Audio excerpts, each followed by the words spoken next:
بسم اللہ الرحمن الرحیم۔ یہ 16ویں پارے کے شروع میں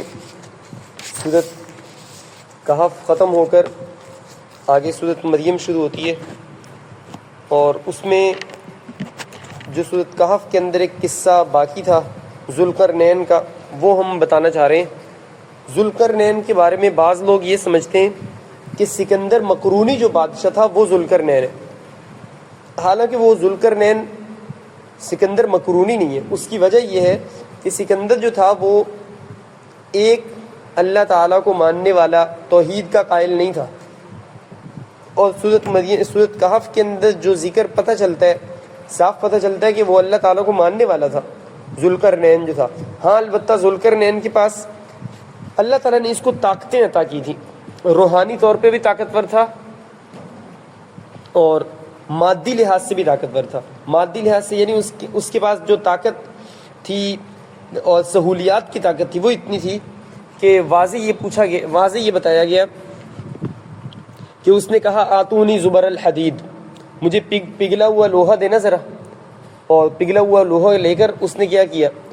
کہ دراصل وہ ایک جگہ سے گزر رہا تھا، اس نے دو قوموں کو دیکھا کہ ایک قوم ہے جس کو دوسری وحشی قوم جو ہے وہ اس کے اوپر ظلم کر رہی ہے،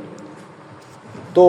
وحشی قوم سے دوسری قوم کو بچانے کے لیے اس نے چنائی شروع کی دیوار کی، کہ درمیان میں دیوار کھڑی کر دیتا ہوں تو یہ وحشی قوم اس کو تنگ نہیں کر سکے گی۔ دیوار کتنی مضبوط بنائی، پہاڑوں کی طرح دیوار بنائی، اور دونوں طرف دیوار بنا کے اس کے اندر پگھلا ہوا لوہا ڈالا۔ اور یہ کام ایک بادشاہ اگر کر رہا ہے اس کا مطلب ہے، اور اللہ تعالیٰ کو مانتا ہے، اس کے پاس اتنی طاقت تھی کہ دونوں طرف دیواریں کھڑی کر کے درمیان میں لوہا پگھلا ہوا ڈال رہا ہے، مادی طور پہ تو بڑا مضبوط تھا۔ مشرق سے مغرب اس نے سفر کیا ہوا تھا، جس سے پتہ چلتا ہے کہ مادیت کے لحاظ سے اور سہولیات کے لحاظ سے اتنا آگے تھا کہ آج ایک بادشاہ اگر مشرق سے مغرب اپنے سلطنت کے پروٹوکول کے ساتھ اور اپنی اس رعایا کے وہ جاہ و جلال کے ساتھ اگر سفر کرتا ہے مشرق سے مغرب، تو اس کے پاس کیسی سواریاں اور کیسی سہولیات ہوں گی۔ اس کے باوجود اس کو اپنی سہولیات پہ ایسا گھمنڈ نہیں تھا جو اس کو اللہ کے انکار پہ لے آئے، اور آج اس کی بنسبت بہت چھوٹے، بہت کم اختیارات رکھنے والے بادشاہ ایسے ہیں جو ننھی منی سی بادشاہت کے باوجود اتنے گھمنڈ والے اور اتنے مغرور ہو جاتے ہیں کہ وہ اللہ تعالیٰ تو کیا، اللہ تعالیٰ کی قدرت کو نہیں مانتے۔ وہ سمجھتے کہ ہماری بادشاہت ایسی ہے کہ وہ ایک شعر کسی نے صحیح کہا ہے کہ خدا ہم کو ایسی خدائی نہ دے کہ اپنے سوا کچھ دکھائی نہ دے، ایسے ہو جاتے۔ تو تاریخ یہ کہتی ہے کہ یہ سکندر مقرونی اس لیے نہیں تھا کہ یہ اللہ تعالیٰ کو مانتا تھا۔ دوسرے پھر بعض لوگوں نے اس زمانے کے اور بادشاہوں کو ثابت کرنے کی کوشش کی ہے کہ یہ ہیں وہ قرآن والے ذوالقرنین۔ تو مفسرین کی ایک بڑی جماعت یہ کہتی ہے کہ اسپیسیفک آدمی کو سلیکٹ کرنے کی ضرورت نہیں ہے، اس کے بغیر بھی مسئلہ جب سمجھ میں آ رہا ہے تو یہ ضروری نہیں ہے کہ ہم کسی آدمی کو کہیں یہ ہے قرآن والا ذوالقرنین، کیونکہ قرآن مجید وہ نصیحت، عبرت اور قارئین کو پہنچانے والی جو نصیحت ہے اس کے لیے نازل ہوئے، نہ کہ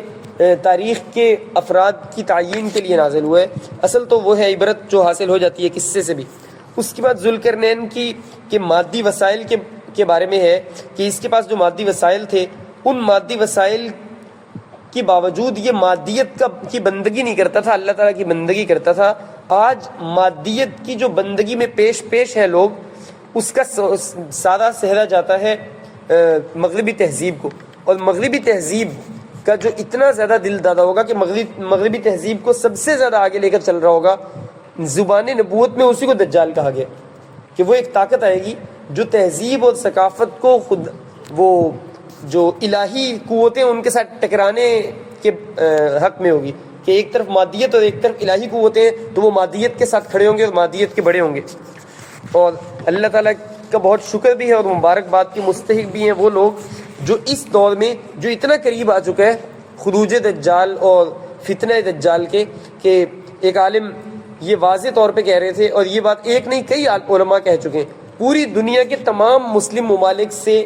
کوئی سلیکٹڈ لوگ ہیں جو حج کے لیے صرف اس لیے جاتے ہیں کہ دوران طواف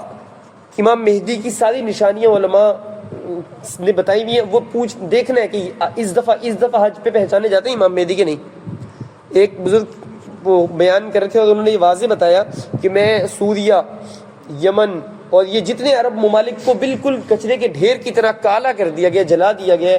ان سب کے چکر لگائے، ایک وزٹ کیا، اور وہاں پہ دمشق کی جامع مسجد جس کے بارے میں آپ صلی اللہ علیہ وسلم نے حضرت عیسیٰ علیہ السلام کے نزول کو بتایا، ادھر ادھر بیابان کھنڈرات ہیں، اور دمشق کی جامع مسجد کے پاس غربت کی آخری لکیر کی طرح کچھ لوگ وہاں پہ آباد بیٹھے ہوئے ہیں، اور ان سے ملاقات ہوئی تو رو رہے تھے، اور انہوں نے کہا کہ یہ حال کر دیا ہے مغرب اور ان قوتوں نے، اور یہ ہے وہ مسجد، اور یہ ہے وہ مینار، اور یہ ہم بیٹھے ہوئے، کہ کب نازل ہوتے ہیں حضرت عیسیٰ علیہ السلام، یہی اس دور کی بات ہے۔ اور اتنا جب قریب پہنچ چکے، اب اپنے ایمان کو بچانا اور اس مادیت اور مغربی ثقافت جس کو خدا بنا کے کھڑا کر دیا ہے، اس کے سامنے اپنے ایمان کو مضبوطی سے جمائے رکھنا، ایسا کرنے والے لوگ مبارکباد کے مستحق ہیں۔ اس کے بعد جب وہ بات مکمل ہوتی ہے تو پھر اس کے بعد سورۃ کہف کے اندر ایک آخری رکوع کے اندر اللہ تعالیٰ کی توحید کے اس بات کے کچھ دلائل ہیں، جس کے اندر یہ کہا کہ اگر سارے سمندر وہ سیاہی بن جائیں اور دنیا کی ساری جو لکڑی یعنی درخت ہیں وہ قلم بن جائیں، اور تم اللہ تعالیٰ کی بڑائی کو لکھنا شروع کر دو، قل لو کان فی الارض ان الذین آمنوا وعملوا الصالحات كانت لهم جنات الفردوس نزلا خالدین فیہا لا یبغون عنہا حولا، قل لو کان اس کے اندر یہ بتایا کہ اگر یہ سارے کے سارے درخت قلم اور پانی سمندروں کا سیاہی بن جائے اور آپ اپنے رب کے کلمات کو لکھنا شروع کریں اور اتنے ہی سمندر اور بھی آ جائے تو آپ کے رب کی تعریف پھر بھی ختم نہیں ہوگی۔ سورۃ کہف کے آخر میں بتایا۔ پھر سورۃ مریم شروع ہو گئی جس کے اندر کوئی 12 کے قریب انبیاء کرام کا ذکر ہے، جن میں سے چند انبیاء کا ذکر جیسے حضرت ابراہیم علیہ السلام کا ذکر، حضرت عیسیٰ علیہ السلام کا ذکر، اور اس سے پہلے حضرت مریم کا ذکر، ان سب کا ذکر ہے۔ حضرت مریم کا اور حضرت عیسیٰ علیہ السلام کا تو پہلے بتا دیا گیا تھا۔ حضرت اسماعیل اور حضرت یعقوب اور حضرت اسحاق، یہ حضرت ابراہیم علیہ السلام کو اللہ تعالیٰ نے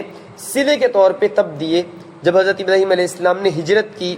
عراق سے شام کی طرف۔ اور یہ ہجرت کرنے کی وجہ کیا تھی؟ ہجرت کرنے کی وجہ یہ تھی کہ انہوں نے جب ہوش سنبھالا، سورۃ مریم یہ بتاتی ہے کہ انہوں نے جب ہوش سنبھالا تو انہوں نے دیکھا کہ ان کے والد وہ بت پرستی کر رہے ہیں، اور بت پرستی کا ایسا ماحول ہے، انہوں نے اپنے والد کو پہلے تو غلط سمجھا کہ یہ غلط کر رہے ہیں، اور سمجھانے کا انداز بڑا اچھا اپنایا، اور یہ کہا سورج کو دیکھا تو ان کو سمجھانے کا یہ انداز اپنایا کہ شمس کو دیکھا تو کہا یہ الہ ہے، اور جب شمس ڈوبنے لگا انہوں نے کہا نہیں، جو ڈوبتا ہے وہ الہ نہیں ہو سکتا۔ قمر کو دیکھا تو کہا یہ الہ ہے، تو اور ان کو سمجھانے کا انداز تھا۔ جب قمر چھوٹا ہو گیا اور جن راتوں میں نہیں تھا، انہوں نے کہا ایسا نہیں ہو سکتا کہ الہ نہ ہو، تو پھر انہوں نے کہا نہیں، میں ان ساتوں سے بیزار ہوں، یہ الہ نہیں ہے، الہ وہی ہے جو وحدہ لا شریک اور معبود ہے۔ یہ کہا اپنے والد کو اعلان نبوت کے بعد، نبوت ملنے کے بعد جب سمجھایا کہا تو والد نے تو بالکل انکار کیا، الٹا دھمکی دی، لئن لم تنتہی لارجمنک واہجرنی ملیہ، اگر تم نہیں باز آؤ گے نا بتوں کو برا بھلا کہنے سے تو لارجمنک، میں تمہیں رجم کر دوں گا، پتھر مار مار کے مار دوں گا۔ والد نے یہ کہا، اور واہجرنی ملیہ، لمبے عرصے کے لیے میرے سامنے سے چلے جاؤ۔ جب ایسے کہا تو انہوں نے آگے سے ان کا ادب وہ قابل بیان ہے، انہوں نے ادب ایسا کیا، انہوں نے کہا کہ سوف استغفر لکم ربی، میں آپ کے لیے اپنے رب سے استغفار کروں گا۔ اپنے والد کہ تمیز کے دائرے سے، ادب کے دائرے سے نہیں نکلے، اور وہاں سے پھر ہجرت کر کے چلے گئے عراق سے شام۔ وہاں پہ ان کو اللہ تعالیٰ نے نیک، صالح، متقی اور زہد والے اور توحید کو ماننے والے ایسی اللہ تعالیٰ نے ان کو اولاد دی، حضرت اسماعیل علیہ السلام، حضرت اسحاق علیہ السلام، حضرت یعقوب علیہ السلام۔ اس کے بعد پھر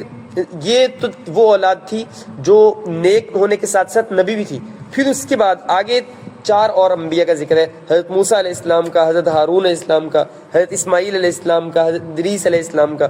ان کا ذکر ہے۔ اور ان میں حضرت موسیٰ علیہ السلام کو ماننے والے جو اس زمانے میں جن کو حضرت موسیٰ علیہ السلام نے احسانات کی بوچھار کر دی، من و سلوہ بھی اترا اور فرعون سے بھی نجات دلائی اور دشمنوں سے بھی نجات دلائی، اس سب کے باوجود حضرت موسیٰ علیہ السلام کی بات نہیں مانتے تھے، حضرت موسیٰ علیہ السلام کے خلاف ہو گئے، تو بتایا گیا، یہ یہود کی طرف اشارہ ہے، بتایا گیا کہ یہ جو لوگ ہیں نا، یہ وہ لوگ ہیں تو جانشین ان انبیاء کے، لیکن ایسے جانشین ہیں نمازوں کو ضائع کرنے والے، خواہشات کی پیروی کرنے والے، یہ یہود کی طرف اشارہ ہے۔ اور سورت کے آخر میں یہ بتایا کہ اللہ تعالیٰ کی قدرت اور اللہ تعالیٰ کی جو توحید اور رسالت کے جو دلائل ہیں وہ جن لوگوں کے پاس آتے ہیں اور وہ جو ان کو مان لیتے ہیں وہ ہیں خوش نصیب اور کامیاب، اور جو لوگ نہیں مانتے ان کے اوپر پھر آخر میں اللہ تعالیٰ کا عذاب آتا ہے۔ اللہ تعالیٰ عمل کی توفیق نصیب۔ بسم اللہ الرحمن الرحیم۔ یا اول الاولین یا آخر الاخرین یا ذا القوة المتین یا ارحم الراحمین یا راحم المساکین، ربنا ظلمنا انفسنا وان لم تغفر لنا وترحمنا لنکونن من الخاسرین۔ صلی اللہ تعالی علی خیر خلقہ محمد وعلی آلہ واصحابہ اجمعین برحمتک یا